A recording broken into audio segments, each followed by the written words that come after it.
Donc, cette session est enregistrée. Et bonjour Monique, bonjour Ludovic.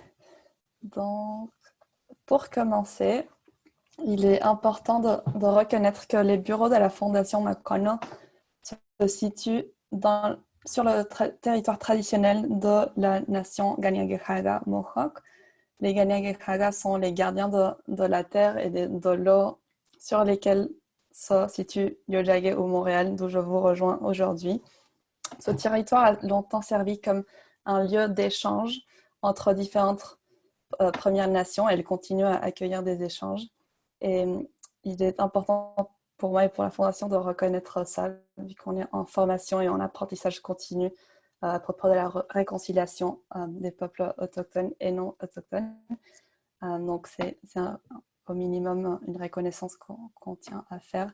Et j'aimerais souligner aussi que cette reconnaissance est oui, une façon d'honorer l'histoire de ces lieux et aussi une façon de reconnaître que quand on parle d'innovation sociale, d'apprentissage en continu, de construction de communautés, on parle de pratiques qui, dans notre travail, nous aident à contribuer à avancer la réconciliation. Et aussi, c'est des pratiques qui reflètent des traditions traditionnelles autochtones. Donc, il est important de faire cette reconnaissance.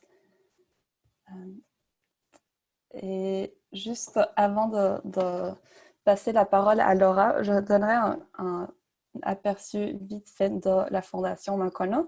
Pour ceux qui ne connaissent pas, c'est une fondation subventionnaire qui apporte son soutien à des différents projets d'envergure qui visent à bâtir une société plus inclusive, plus durable, plus résiliente et plus innovante.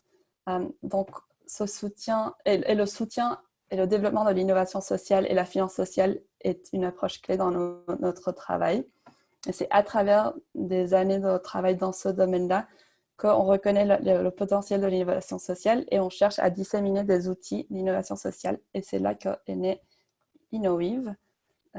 InnoWeave est un programme de la Fondation Makono qui aide des organismes et des collectifs d'organismes à innover et à renforcer leur capacité d'innovation sociale pour accroître leur impact.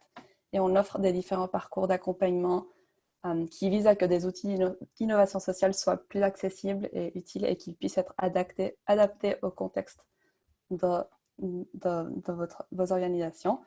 Au début de la crise de la COVID, au mois de fin mars, début avril, on a lancé un nouveau parcours d'accompagnement nommé Gérer à travers la crise.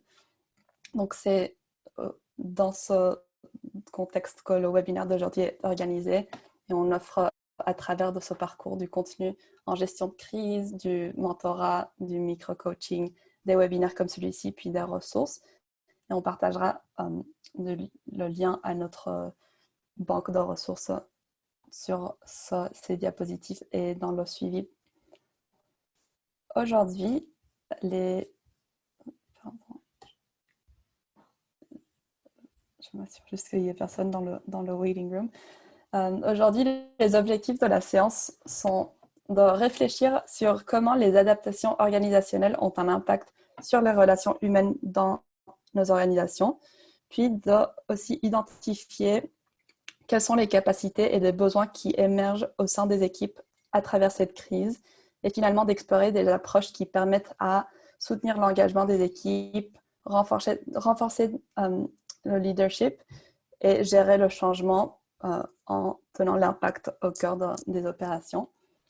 Le public visé pour cette session est toute organisation qui souhaite à renforcer leur capacité de soutenir les équipes et de s'adapter à des différents changements organisationnels. Donc, cela peut prendre de diverses formes et des impacts que vous avez partagés dans le formulaire d'enregistrement pour la session. Quelques exemples sont la pression accrue sur les équipes, la transition entre différents contextes de travail, dont le télétravail hybride, retour à la normalité, et ce cycle dans lequel on se trouve tous. Puis aussi des changements importants à vos programmes ou à la composition de vos équipes. Je veux juste, avant de passer la parole à Lara, que je veux souligner que cette séance ne traite pas ou ne partagera pas d'outils qui visent à faire face à des enjeux majeurs associés à la santé mentale ou à la santé physique des équipes. On partagera quelques ressources à la fin de la diapositive, si cela vous intéresse. Vous verrez en bas à droite de mon écran, il y a un petit livre bleu.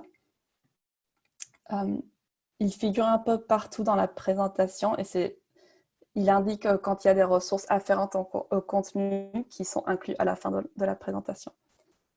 Okay. Donc, pour commencer, on va vous inviter à un sondage de Zoom pour répondre à cette question. On voulait savoir quelles sont les quelques répercussions de la pandémie de la COVID sur votre équipe et sur la culture interne de votre organisation.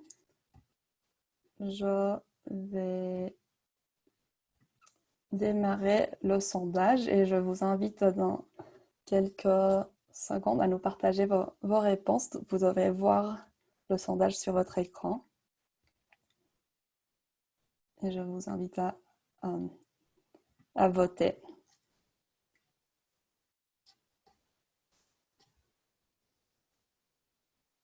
Lara, est-ce que le sondage est sur ton écran? Oui, moi je vois les réponses qui apparaissent tranquillement, pas vite.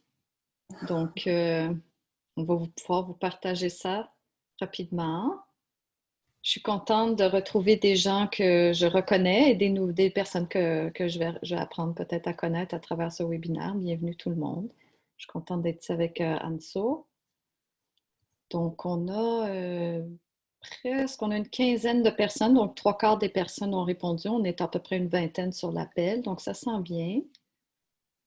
Je peux déjà vous dire que meilleure communication au sein de l'équipe et aussi difficultés de communication au sein de l'équipe sont tête à tête pour des enjeux, des situations que les groupes vivent. Donc, c'est un peu intéressant. La COVID, en tout cas, mon expérience aussi est qu'il y a tous les extrêmes. On vit les extrêmes dans la COVID. Il y a des groupes qui ont trop à faire, des groupes qui n'ont rien à faire ou pas assez à faire, pas parce qu'ils n'ont plus de financement ou parce qu'ils ont dû fermer leurs portes. Les gens vivent toutes sortes d'enjeux très, très différents, très distincts. Alors, on a presque terminé, 16 personnes. On a encore quelques personnes qui n'ont pas répondu. OK. Donc, je On est vais prêt? On va... fermer le sondage. Oui. Parfait. On va partager les résultats. Donc, à votre écran, je pense que vous voyez les résultats. On voit encore meilleure communication au sein de l'équipe, mais certaines aussi équipes éprouvent la difficulté de communication. Globalement, quand même, on voit qu'il y a des effets positifs sur la culture de l'équipe. C'est intéressant. La COVID peut-être amène les gens à penser autrement, à travailler différemment. Un accroissement de la participation du personnel à travers la situation actuelle. Puis aussi, il y a quand même un bon 19% qui ont vécu des changements majeurs dans la composition de la structure des équipes, donc beaucoup de mouvances.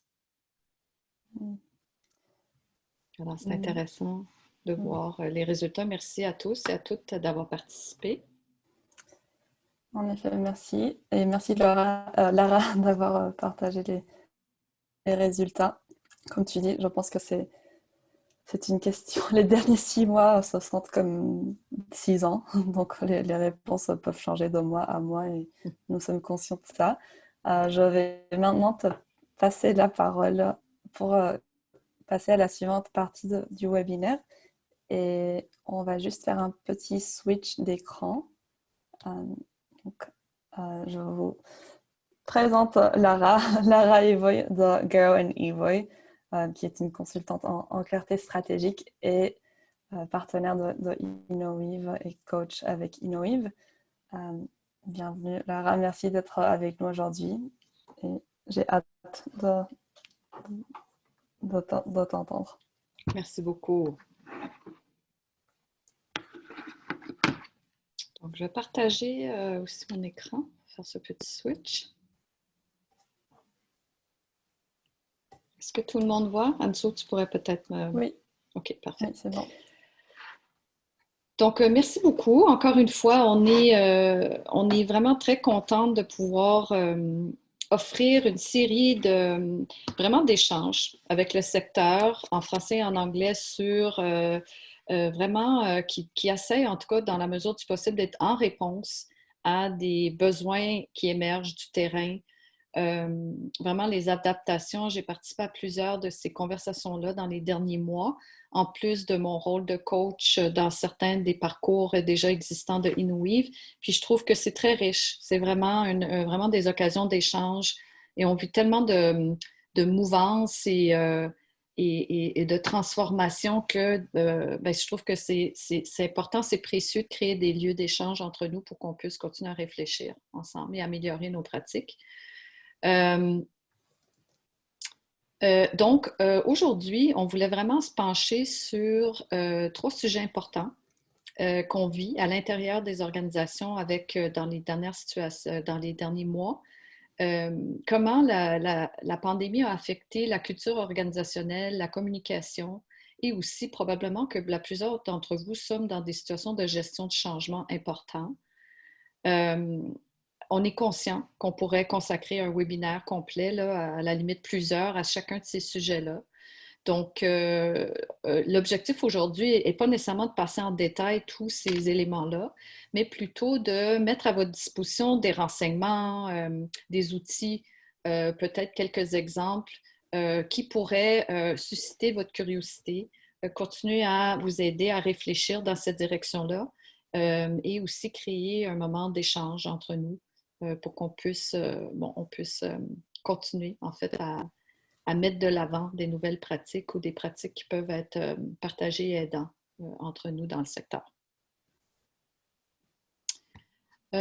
Donc,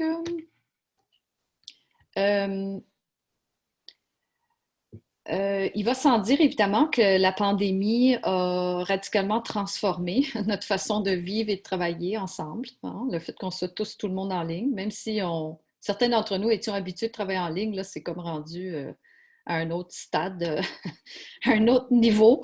J'ai pas besoin de vous dire ça. Donc, on pourrait vraiment ensemble recenser beaucoup de fondements de la culture organisationnelle, mais je vais m'en tenir aux quatre que vous voyez à l'écran.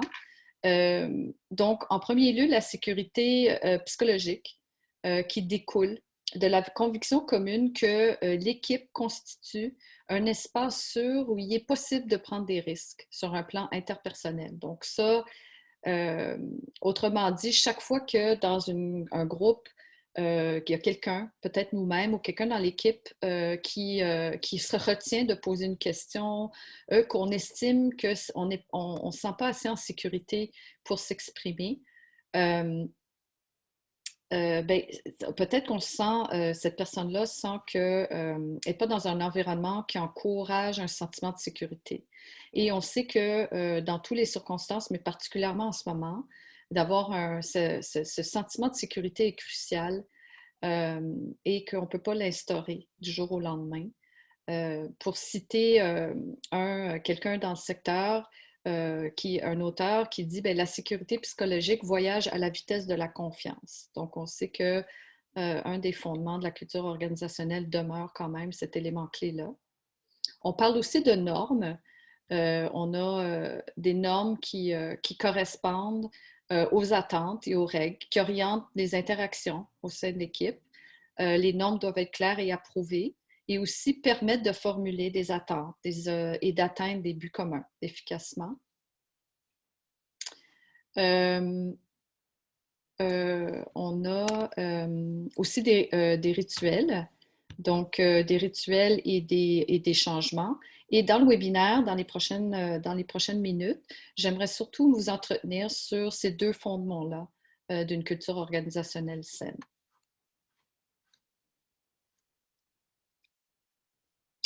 Je veux juste être certaine, est-ce que vous voyez le diapo rituel? Juste parce que mon... OK, merci beaucoup.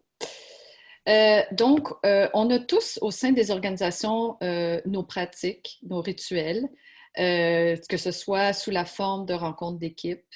C'est des formules, des activités qui peuvent être aller du brise-glace autour de table à d'autres types de rituels. Puis ça nous permet évidemment de connecter d'entre nous de façon formelle et informelle. C'est souvent un petit quelque chose qui peut être plaisant, ça sort parfois de l'ordinaire et ça ajoute un élément ludique à la rencontre. Puis dans un contexte de COVID, même en ligne, je pense qu'on sait tous et toutes que c'est important de conserver des réunions de ce côté rituel dans nos organisations. Les rituels et traditions sont l'expression souvent visible des valeurs de l'organisation, des valeurs culturelles, des valeurs organisationnelles, et ils servent à cimenter l'identité organisationnelle, à dynamiser les milieux de travail. Ils sont l'occasion pour les gens au sein de l'équipe d'être imaginatifs, de s'amuser, de faire preuve de flexibilité. Ils perpétuent le souvenir d'une expérience commune. Ils favorisent la cohésion au sein de l'équipe. Ils sont un moment attendu, souvent avec intérêt, par les gens autour de l'écran, dans ce cas-ci, puis ils créent des souvenirs communs. Et on serait intéressé dans le chat, si vous voulez nous partager peut-être des nouveaux rituels qui ont émergé depuis la COVID. On serait curieuse d'en entendre parler. Quels sont les rituels qui vous avez apportés à vos rencontres et les répercussions aussi de ces rituels-là dans ce contexte-ci où on ne peut pas se voir en personne.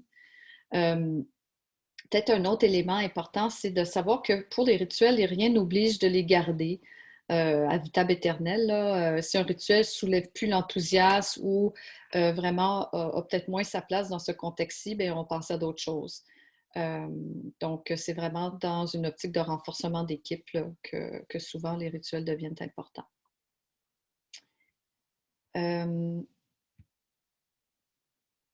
Donc, José parle du fait qu'ils font du télétravail challenge à chaque semaine pour engager nos employés. Donc, ça serait le fun. José, peut-être que tu peux nous donner un exemple de à quoi ça pourrait ressembler un challenge de télétravail. Je serais bien curieuse. Alors, merci pour ce partage-là. Voici une courbe, tu sais, là, si on rentre plutôt dans l'aspect changement dans les cultures organisationnelles, je pense que peut-être c'est l'aspect qui nous a le plus d'impact. On a une courbe de cloche qui concerne le niveau d'acceptation du changement chez les gens dans une organisation. Les personnes qui incarnent le changement se situent souvent, généralement, au milieu. Donc, on voit là, on a 37% des gens se disent des adopteurs précoces de changement, mais on a aussi 37% qui sont des adopteurs tardifs. Et on voit que la courbe plus vers la droite, c'est les gens qui sont réfractaires au changement. Donc, on voit que c'est ça, pour la plupart des organisations, le changement est quelque chose qui n'est pas nécessairement facile à implanter. Dans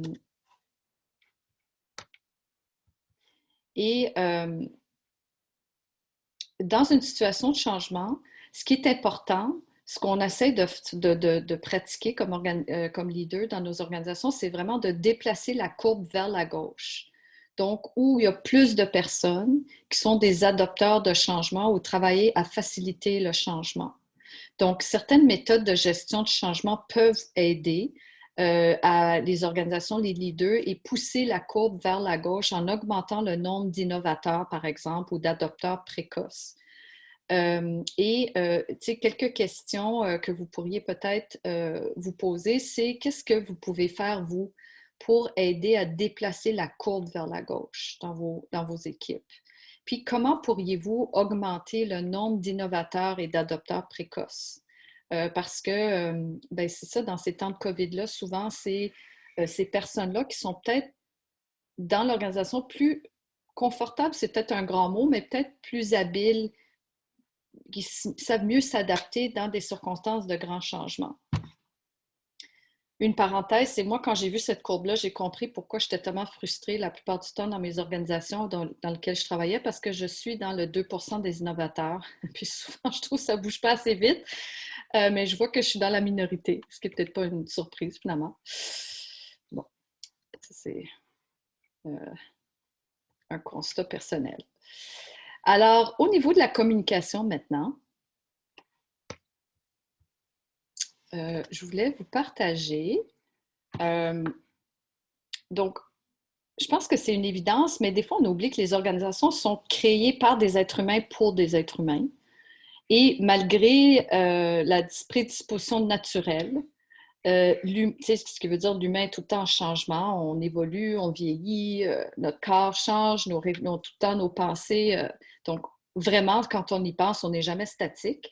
Par contre, on peut aussi avoir beaucoup de résistance au changement et de la difficulté à bien communiquer avec nos proches, surtout dans des situations difficiles. Il y a beaucoup de personnes qui trouvent le changement très perturbateur et bien qu'ils soient ouverts au changement en principe, ils trouvent souvent difficile de le mettre en œuvre, en action.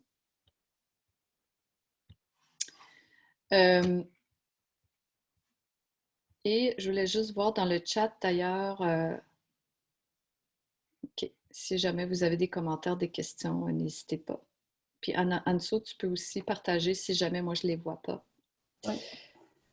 Donc, les organisations et les personnes dans les organisations, dans ces moments de grands changements, c'est très utile d'avoir des outils, des checklists, des plans, en fait, pour réussir à s'adapter à tous ces changements-là. Parce que les changements perturbent massivement les humains dans les organisations, on est fait pour résister au changement. Puis quand on regarde la science du cerveau, ça le confirme.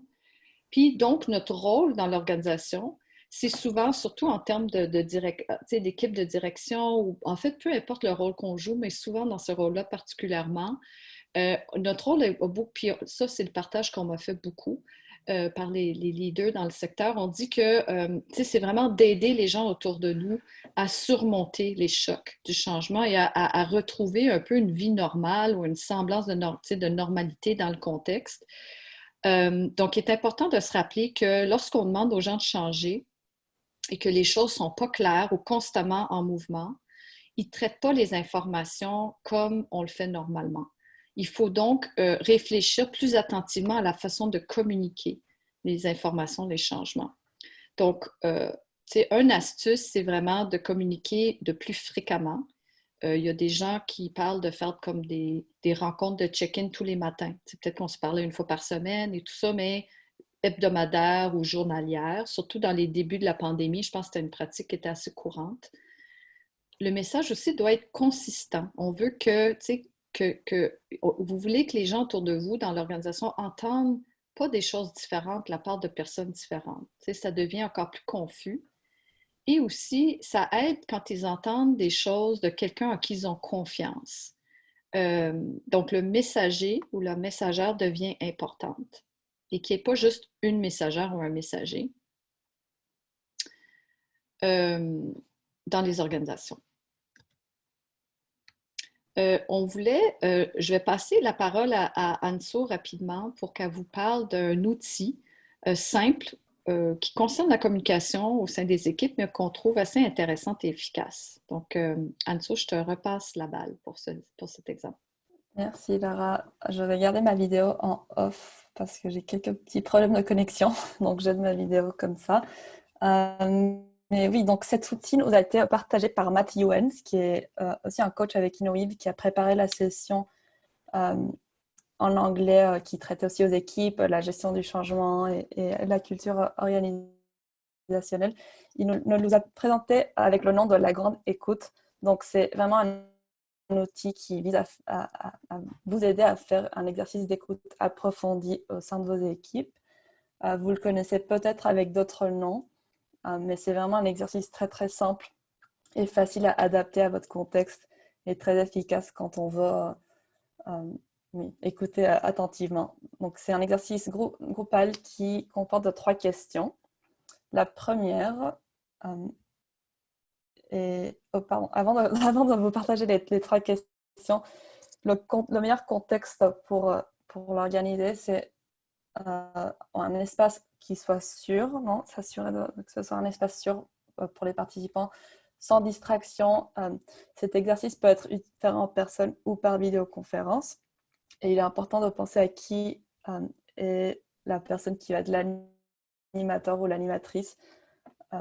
Selon le degré de sensibilité des questions que vous voulez aborder ou les questions que vous avez dans cet exercice, il peut être une bonne idée d'exclure des membres de la direction, surtout si la présence de personnes en situation d'autorité peut compromettre la sécurité psychologique de laquelle Lara nous parlait dans une des diapos précédentes. Donc, si c'est des sujets qui sont très, très délicats, il faut bien penser à qui est le meilleur placé pour être l'animateur ou l'animatrice. Et ça, c'est vraiment à chaque personne de décider. C'est un exercice facile à adapter, mais c'est à chaque... c'est vous qui savez le mieux dans quel contexte il va être utile. Les avantages de cet outil sont multiples. Donc, c'est un outil qui permet à tout le monde de participer. Il facilite une écoute approfondie. Il peut être utilisé pour des grandes questions stratégiques ou pour des enjeux spécifiques dans votre processus de gestion de changement. Et puis, c'est un exercice qui accompagne les participants dans un parcours cyclique. Donc, ils passent d'une question positive au négatif, puis au positif. Je passe maintenant aux 3 questions. La première question est « Qu'est-ce qui va bien pour vous ?» Donc, ça commence avec une note positive. La deuxième question est « Qu'est-ce qui constitue un défi ?» Et c'est une occasion pour faire ressortir les défis, les préoccupations, les frustrations, et pour...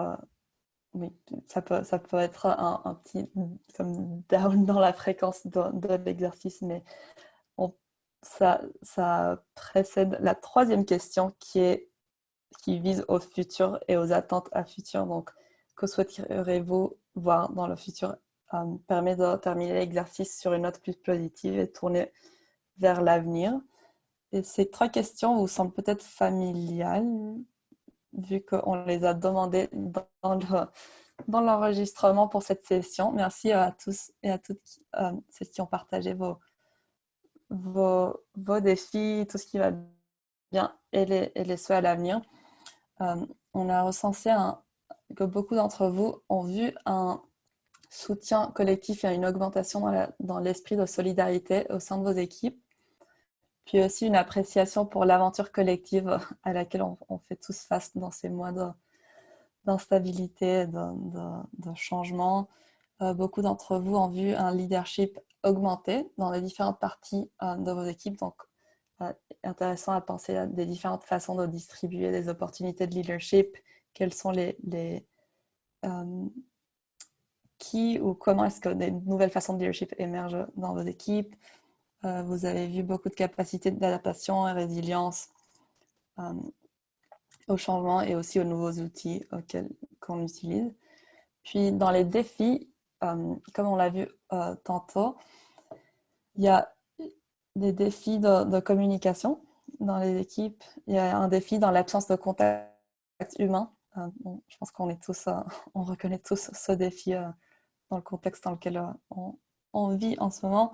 Puis des défis de conciliation du travail et la famille, entre autres. Un des défis que je voulais souligner est la gestion au court terme vis-à-vis la gestion d'une vision globale. Et Lara va toucher à ça dans la suivante partie. Et puis dans les souhaits à l'avenir, c'est un souhait de maintenir la programmation, d'utiliser les outils que nous avons de façon à accroître l'impact, d'augmenter cet équilibre, etc. Donc merci d'avoir partagé ces réponses. Et si vous avez des questions par rapport à cet outil ou si vous avez utilisé des outils similaires, n'hésitez pas à nous partager vos questions. Je voulais aussi partager qu'il y a des outils virtuels qui peuvent faciliter cet outil. Donc, si vous le faites au bureau, vous pouvez avoir un tableau pour écrire et que tout le monde et les réponses à l'exercice en face d'eux. Si vous le faites de façon virtuelle, il y a des logiciels comme Miro ou FunRetro ou Mural. Je partagerai les liens dans le chat après ça, que vous pouvez utiliser. C'est des outils gratuits et ils sont très pratiques pour cet exercice, entre autres. Et là, je repasse la parole à Lara. Excellent. Merci beaucoup, Anso.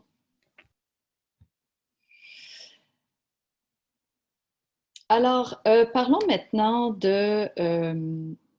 jusqu'ici, là, parlons maintenant de la gestion du changement. Donc, on a regardé un peu la culture organisationnelle, la communication, et on voulait vraiment passer un bon quelques minutes, là, un bon 10-15 minutes là, avant la fin de la rencontre sur la gestion du changement. Alors, il existe 3 éléments constitutifs d'un changement efficace. Donc, on parle de le positionnement. Donc, comment aider les gens à comprendre le changement et pourquoi il se produit, ce qu'ils ressentiront quand il sera mis en place et comment ils arriveront. Donc, c'est vraiment un des premiers éléments importants.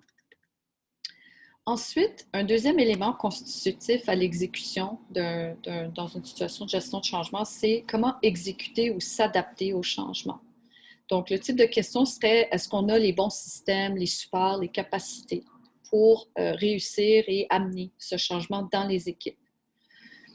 Et finalement, on a le suivi puis le monitorage. Donc, ça nous aide à garder un œil sur notre progrès, notre trajectoire de changement. Donc, qu'est-ce qu'il faut mesurer pour comprendre si on est sur la bonne voie? Comment allons-nous suivre notre progrès et apprendre à travers tout ça, documenter, archiver nos apprentissages et aussi pour s'améliorer dans le temps. Où est aussi notre zone de responsabilité? Donc, dans le contexte de ce webinaire-ci, on va surtout se pencher sur le premier élément constitutif qui est le positionnement. Puis, la raison pour laquelle on veut mettre l'accent là-dessus, c'est qu'on s'est rendu compte là, à travers l'ensemble des discussions qu'on a avec les groupes dans les derniers mois qu'on n'investit pas souvent comme organisme assez de temps au positionnement. On passe tout de suite à l'exécution puis à la limite au monitorage. Donc, c'est vraiment comme juste de ralentir, de prendre un moment pour vraiment penser à votre positionnement. Puis, je vais creuser un peu avec vous qu'est-ce qu'on veut dire par positionnement. Donc, dans le positionnement, on a 3 aspects qu'on a fait ressortir. On a le leadership, ce qu'on appelle les supporters ou les parties prenantes, et la vision inspirante. Donc, commençons en premier lieu par le leadership. Dans une période de crise, il est évidemment vraiment important d'aligner nos équipes sur le changement ou un ensemble de changements qu'on veut réaliser. En fait, pour survivre, souvent, hein, nous, on fait le travail de gestion de changement dans les organisations quand, par exemple, on crée une théorie de changement, puis après ça, on veut implanter le changement. Donc ça, c'est être proactif sur le changement qu'on veut implanter. Là, on est dans une situation où souvent, on ne change pas, on ne survit pas. Je pense que je n'ai pas besoin de vous le dire. Je pense que vous vivez, beaucoup d'entre vous, vous voyez autour de vous. Donc, arriver à une clarté sur c'est quoi ce changement-là qui est visé. Donc, c'est pas juste on subit le changement, mais est-ce qu'on peut aussi être proactif en imaginant une clarté sur c'est quoi, qu'est-ce qui est essentiel à notre survie, puis comment on pourrait essayer de moduler ou de travailler vers le changement. Après ça, il faut nommer c'est quoi ce changement visé-là. Ensuite, il faut bâtir une concordance dans l'équipe autour de cette vision commune-là. Donc, si on n'a pas cela, on n'a pas ça, après ça, le reste ne fonctionnera pas. Puis, lorsqu'on réfléchit à la question à savoir si on a un leadership cohérent, il y a quelques questions essentielles à se poser de ce niveau-là.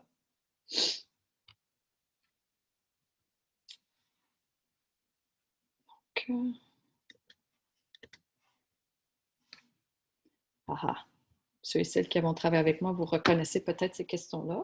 Donc, tant qu'organisation en situation de crise ou de transformation majeure, il est important de prioriser nos actions Donc, de vraiment avoir cette clarté stratégique en allant de l'avant. Puis Anso l'a dit tout à l'heure, tu sais, une chose qu'on voit beaucoup, c'est comment on gère les actions immédiates qu'il faut pour gérer la crise et ne pas perdre de vue là où on s'en va ultimement comme organisation, puis les changements, les résultats, impacts visés par nos actions.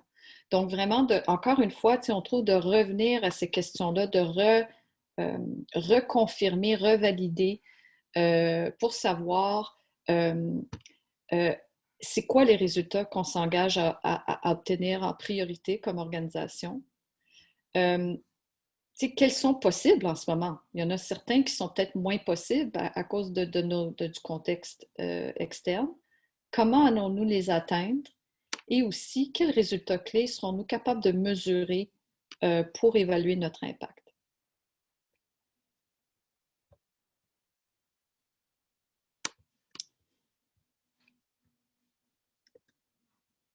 Donc, un autre élément que je voulais apporter explorer au terme de modèle de leadership, c'est vraiment aussi des fois, pas des fois, mais d'amener ces questions-là en termes de questions à poser à l'intérieur de vos équipes. Donc, de voir, est-ce que, par exemple, l'équipe de direction, est-ce qu'on se concentre sur les travaux les plus importants en ce moment? Et est-ce qu'on met nos énergies à la bonne place? Est-ce que la composition de l'équipe de direction permet d'accomplir le travail qu'on doit faire en ce moment? Puis qui est-ce qui manque à la table? Où sont les angles morts? Les réunions et les communications favorisent-elles la prise de décision et une mise en œuvre rapide et efficace? Et la dynamique de l'équipe est-elle favorable à la prise de décision? Donc, est-ce que les membres se sentent entendus, soutenus?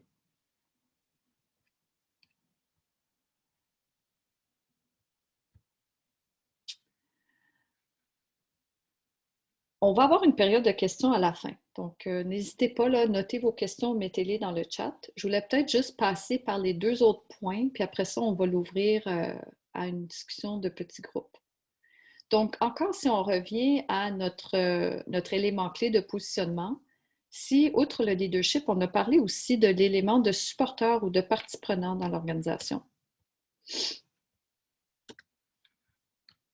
Alors, celui-là est intéressant parce que lorsqu'on travaille dans une organisation en voie de changement, on doit s'assurer qu'il y a une chaîne de communication ciblée et liée à tous les niveaux et que les messages véhiculés soient sensiblement les mêmes pour vraiment renforcer cette adhésion et cette cohésion en termes de messages dans l'organisation.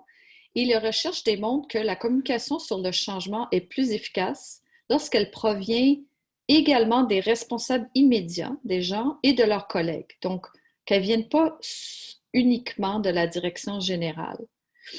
Alors, dans ce contexte-là, il existe trois types de participants à l'exercice de changement dans une organisation. Donc, on a en premier lieu nos parrains puis nos marraines.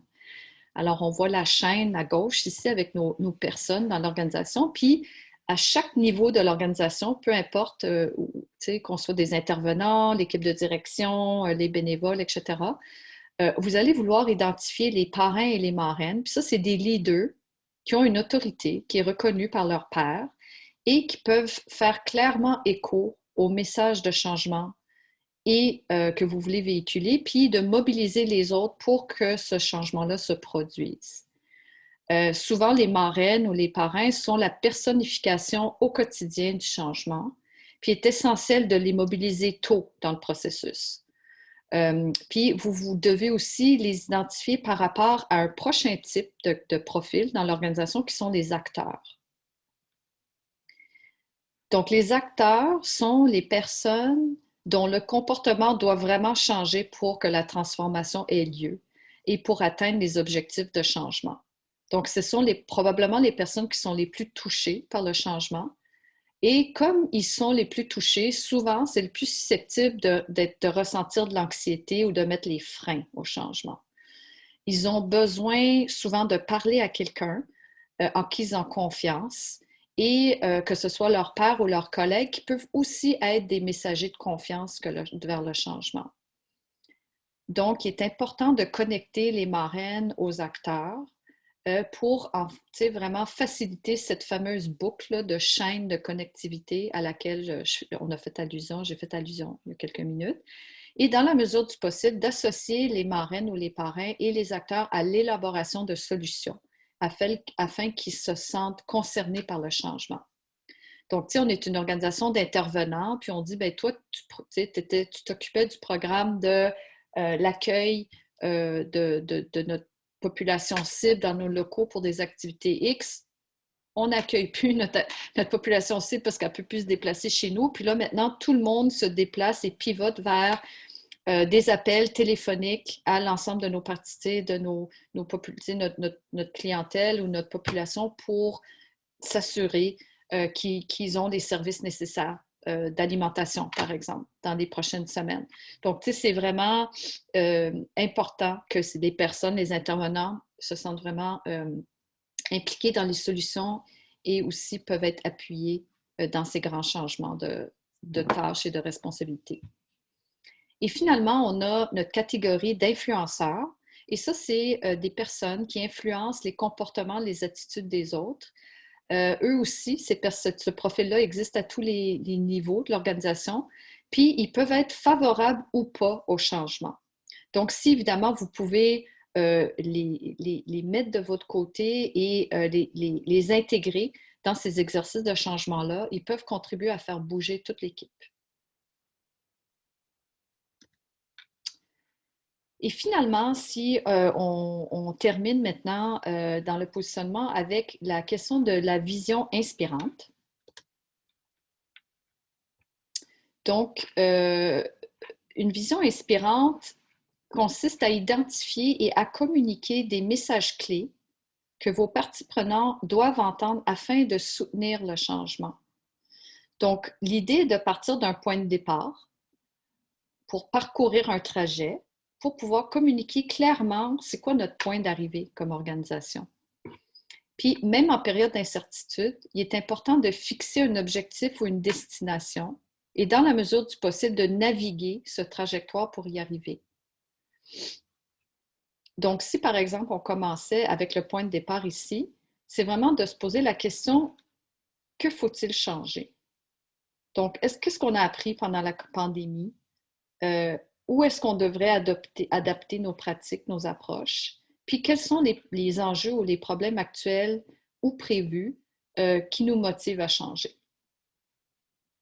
Ensuite, quand on a nommé ça, après ça, on est vraiment dans c'est quoi les lignes directrices qui vont nous amener notre trajectoire de changement. Donc, c'est dans le comment on va y arriver, comment les choses vont-elles changer et que ferons-nous dans les médias à moyen et à long terme. Donc, c'est comme un plan d'action, un plan de transformation. Et pour arriver enfin à notre point d'arrivée c'est quoi cette vision inspirante-là vers lequel on tend tout le monde? Donc, c'est quoi la destination? Pourquoi est-ce que c'est important de s'adapter? Puis comment saurons-nous que nous atteignons toujours cet impact visé-là? Et quelles sont les opportunités et les obstacles prévus? Donc, que ce soit déclaré ou non, une grande partie de l'anxiété dans une organisation vient des personnes qui se demandent comment ce changement-là va m'affecter moi-même. Et la vision inspirante, surtout en temps de grande incertitude comme la pandémie, peut être un message qui a un effet de bombe chez les gens, que ce soit au niveau de leurs attitudes, de leur perception, de leur sentiment de sécurité, d'appartenance. Et à défaut d'être inspirant, il peut être rassurant.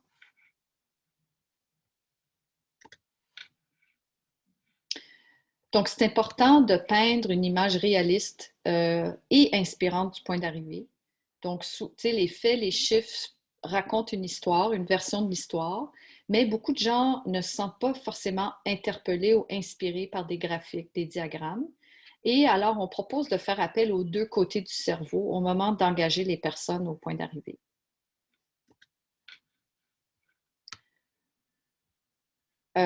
Ici, ce qu'on trouvait intéressant aussi, c'est d'utiliser des exemples spécifiques ou même des histoires concrètes pour communiquer l'intention de changement euh, dans nos réseaux. Donc, on a un exemple ici, par exemple, un organisme qui travaille auprès des aînés aurait développé des arguments en faveur du changement. Donc, la situation est qu'on a des aînés qui sont vulnérables et stressés par la situation de la COVID. Ils font face à une perte cognitive, à une insécurité alimentaire avec d'autres enjeux. Et ces circonstances créent la peur et l'incertitude. La crise limite la coordination la communication, et les communications entre les organismes, les services sociaux, ce qui entraîne une baisse de qualité de soins. Et ceci résulte dans des résultats préoccupants pour les personnes âgées. Donc ça, c'est un peu le point de départ ou notre argument en faveur du changement. Et le point d'arrivée, bien, ça serait un peu cette vision inspirante qui est la création d'un réseau de soins multipartite dans le quartier qui renforce l'inclusion, les contacts sociaux et l'accès aux soins pour les personnes âgées pendant la pandémie. Donc, une citation, si nous recevons l'appel d'un aîné, d'une aînée qui a besoin d'aide le matin, nous pouvons la diriger vers un service approprié auquel elle pourrait accéder immédiatement. Alors finalement, pour terminer un peu cette section-ci, on a un tableau de suivi de changement qui aide à identifier et à classer les différents défis que vous pourriez vivre. Donc, on le met à votre disposition. C'est quelque chose qui peut être utile. Et c'est vraiment de prendre vraiment chacun des éléments, comme par exemple dans le positionnement au niveau du leadership, bien, est-ce que notre équipe de direction est alignée avec le changement? Puis après ça, voir, on est-tu à haut risque, à moyen risque ou à faible risque? Et vraiment un peu de faire une cartographie de cette réalité au sein de votre organisation. On peut faire la même chose au niveau de l'adaptation et l'exécution et le suivi et le monitorage. Oups. Alors, maintenant, on voulait procéder vraiment faire vraiment quelques minutes pour faire un petit travail en petit groupe, de vous poser cette question-là, qui est en ces temps de COVID, quel est un nouveau rôle que vous avez assumé au sein de votre équipe en réponse à la pandémie? Alors, on va vous mettre dans des petites équipes de 3 ou 4 et vous aurez chacun 2 minutes, ou vraiment quelques minutes, 1 ou 2 minutes, pour répondre à la question. Lara, Et oui, je vais juste intervenir. Vu qu'il est 12h51, je propose qu'on réponde à la question dans le chat ou dans ce oui, groupe, bonne juste idée. pour éviter les petits les petits problèmes de tech qui peuvent arriver facilement. Super bonne idée. Euh, Alors, ben, je vous inviterai à ce moment-là un peu de répondre à cette question-là ou dans le chat ou même si vous voulez vous enlever de sourdine, puis on pourrait prendre quelques interventions.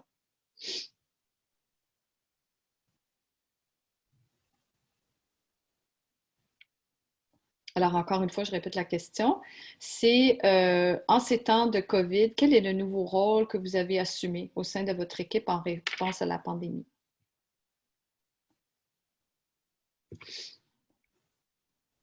donc, merci José sur le chat qui partage le rôle de Colloque. motivateur, même si je ne suis pas toujours motivée en raison des circonstances. Oui, en effet, c'est pas facile. Puis psychologue, Oui. être à l'écoute de plusieurs employés qui vivent plus difficilement la situation. Moi, j'ajouterais là, que le commentaire de Mélanie est vraiment. Moi, tu sais, pour avoir travaillé avec des dizaines de leaders dans le secteur, je pense que c'est un des premiers rôles que les leaders ont pris dans leurs organisations. C'est vraiment une question de soutien, de santé mentale, de motivation, de vraiment créer un espace sécuritaire pour que les gens puissent partager ce qu'ils vivent. Euh, et le professionnel et le personnel se mêlent parce qu'on est dans nos foyers, avec nos familles, avec nos situations. Et euh, effectivement, ce rôle-là qui était comme peut-être pas un rôle qui était dans notre description de poste, à prime abord, devient quand même un rôle très important que beaucoup d'entre vous jouez dans vos organisations. Puis souvent, on ne se sent pas suffisamment outillé pour ça. Mm. Mm. J'ajouterais peut-être à ça qu'on voit aussi des collègues qui prennent des nouveaux rôles un peu partout dans l'organisation de façon distribuée et pas comme qu'on n'attendait pas. Donc cette question, je pense que c'est bon de se la poser nous-mêmes, puis de penser quels sont les rôles que d'autres collègues ont assumés pendant la pandémie et comment est-ce qu'on les soutient dans ces rôles. Donc, Mélanie dit que ça prend beaucoup de temps, mais qu'elle estime que c'est nécessaire. Et je pense que beaucoup d'autres personnes aussi, Mélanie, sont de ton avis. Donc, Véronique dit que c'est pas tant un nouveau rôle qu'elle assume, mais bien de ralentir celui que j'ai, puisque tous les projets de développement ont grandement ralenti. Ça, c'est vrai aussi. C'est comme le rythme ou la cadence de travail se transforme aussi. Effectivement. Bien, je propose, merci beaucoup. On va continuer à prendre vos commentaires. Je propose, puisqu'il reste juste 5 minutes environ à la présentation, qu'on ait peut-être vers des ressources, vous présenter des ressources que Anne-Sophie et l'équipe de Inouï ont mis en place pour vous et aussi répondre à peut-être l'ouvrir à toute autre question que vous aurez par rapport à ce qu'on a dit aujourd'hui pendant le webinaire. Parfait. Donc, comme je l'ai dit tantôt, il y a une diapositive de ressources à la fin et on vous enverra tout ça dans le suivi. Et vous verrez pendant la présentation, il y avait le petit icône de livre et vous pouvez visiter la ressource. Sur la suivante diapo, il y a aussi des ressources de différents fonds ou financements.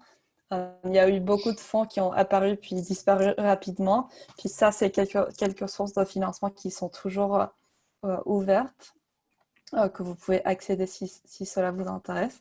Et je laisserai peut-être les derniers petites 4 minutes pour des questions ou pour une conversation. Je vous invite à activer votre micro.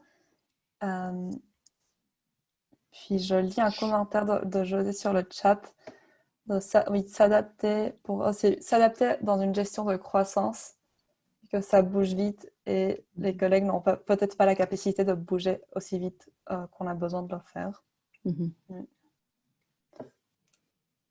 Puis, oui, c'est ça. C'est intéressant parce que ça revient un peu à, ce qu'on, je pense qu'on essayait de partager au niveau du positionnement. On n'a pas le choix que de pivoter, de bouger rapidement et il faut quand même pas perdre du monde en cours de route. Donc, il faut comme, aussi vraiment prendre le temps, que ce soit dans des rencontres, dans des processus, de vraiment inviter les gens à vraiment faire partie du changement de façon positive.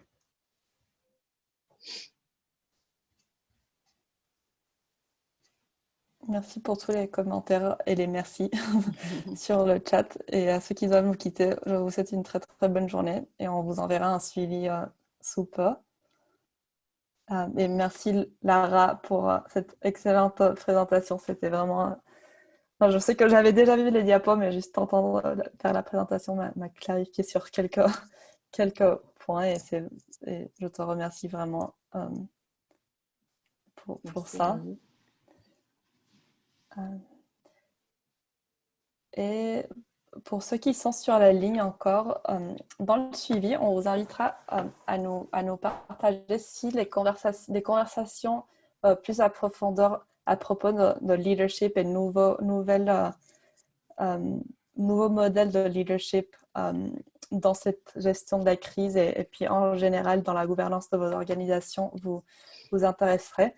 Donc, je vous invite à lire notre suivi et à nous partager vos commentaires si cela vous intéresse. Et puis... Oui, et moi, je vais juste renchérir là-dessus. Je sais que beaucoup de contenu qui a été élaboré dans vraiment les webinaires, le coaching qui s'est fait et même l'octroi de financement que Inouï a déployé, a développé depuis le début de la crise, a été beaucoup en réponse aux demandes du milieu. Donc, on est très intéressé par vos préoccupations, les questions que vous posez, les besoins que vous avez pour essayer de continuer à répondre à cette demande-là dans la mesure du possible. Exactement.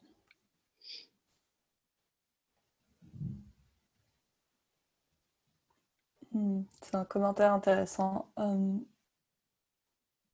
Oui, le besoin pour une session sur les responsabilités légales de jouer au psychologue en tant que gestionnaire Mhm. peut être une pente glissante et c'est difficile de savoir ce qu'on peut et peut pas faire pour accompagner nos collègues. Euh, Mhm. sur la diapositive de ressources, il y a quelques ressources envers de la page de, je pense que c'est le CAMH, mais de la santé mentale et la pandémie de Covid, et il me semble qu'il y a des ressources spécifiquement pour le milieu de travail. Donc, peut-être que ça serait un bon premier outil à visiter. Puis, merci pour ce commentaire. On le tiendra dans notre suivi. Mhm. Et on est rendu à 13 heures. Donc, je vais éteindre l'enregistrement. Et pour tous qui sont, tous les participants sur la ligne,